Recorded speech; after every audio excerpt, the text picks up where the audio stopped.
अजान, नमाज, हनुमान चालीसा ये तो हमारे देश में हमेशा से होती रही है ना। मतलब ये तो सदियों पुरानी है, जिसमें हम अंदाजा भी नहीं लगा सकते कब से।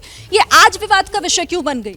देखिए, इस पे राजनीति हो रही है अभी, ये बात तो खुली और सब जानते हैं। लेकिन हम सब जानते हैं, जैसे कि हम कोर्ट का आदेश है और गाइडलाइंस है, वो प्रिस्क्राइब डेसिबल्स हैं, तो हमने क्यों नहीं फॉलो किए? सवाल ये है क्योंकि पहले भी अजान को लेकर लाउड स्पीकर, अजान नहीं मैं लाउड स्पीकर कहूँगी, लाउड स्पीकर पे अजान को लेकर पहले भी सवाल खड़े हुए हैं। और एक बुजुर्ग हैं 60 साल के, मोहम्मद अली उर्फ बाबू भाई, उन्होंने 64 फतवे लाउड स्पीकर के अजान के खिलाफ उन्होंने लिए हैं अलग अलग मुफ्तियों से, और वो इस चीज़ के खिलाफ वो पूरी मुहिम चला रहे हैं कि लाउड स्पीकर पे अजान नहीं होनी चाहिए।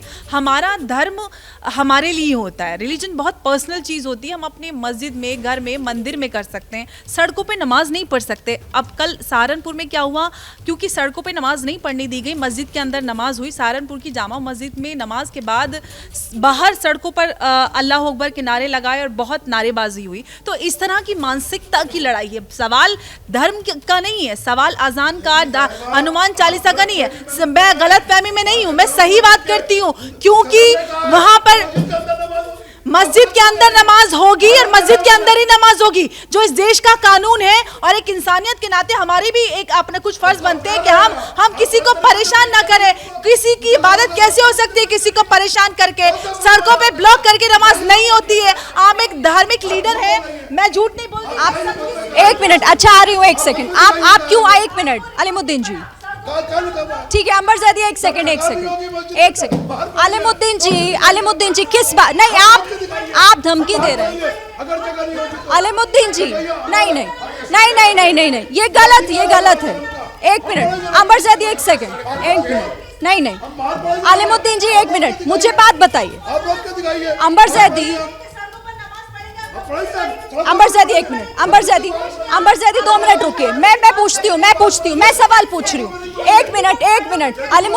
अलीमुद्दीन जी एक मिनट, मेरी बात पूछिए। आप किस तरह से बात कर रहे हैं, पहले तो मुझे ये बताइए। मौलाना अलीमुद्दीन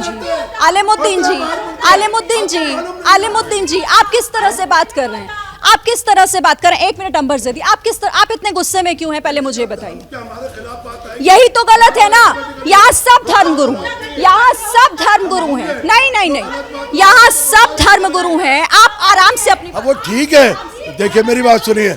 मस्जिद के बाहर जब मस्जिद में जगह फुल हो जाएगी और लोग होंगे, समय नहीं मिलेगा नमाज अदा करने का, वो मस्जिद के बाहर नमाज करेंगे, कोई अधिकार नहीं है। मैं एक बात कहूँ मौलाना अलीमुद्दीन, मैं खुद एक मुस्लिम हूँ। मुझे हमेशा ये सिखाया गया है कि इस्लाम में इस बात का बहुत ख्याल रखना चाहिए कि आपकी वजह से किसी दूसरे को तकलीफ ना हो। मैं गलत कह रही हूँ? नहीं, बिल्कुल ठीक है। फिर अगर हमारी वजह से किसी को दिक्कत होती है तो आपकी जिम्मेदारी नहीं है, किसकी है बताइए? इस्लाम मजहब किसी को तकलीफ देने का नहीं सिखाता।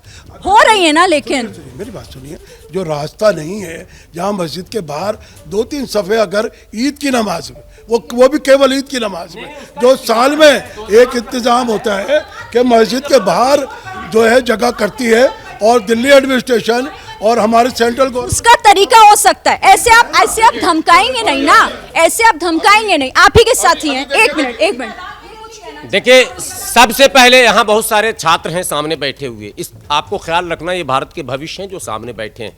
हमसे ही ये सीखेंगे, क्योंकि धर्म गुरुओं के आचरण, व्यवहार और शब्दों को ग्रहण करते हैं ये।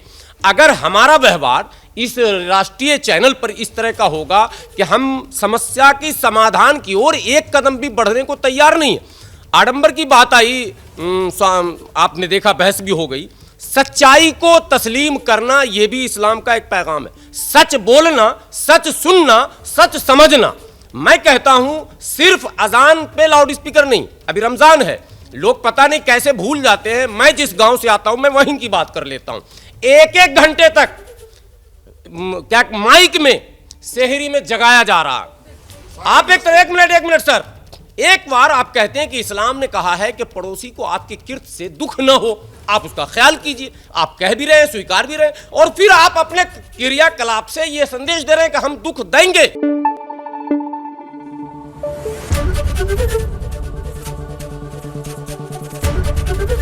एबीपी न्यूज आपको रखे आगे।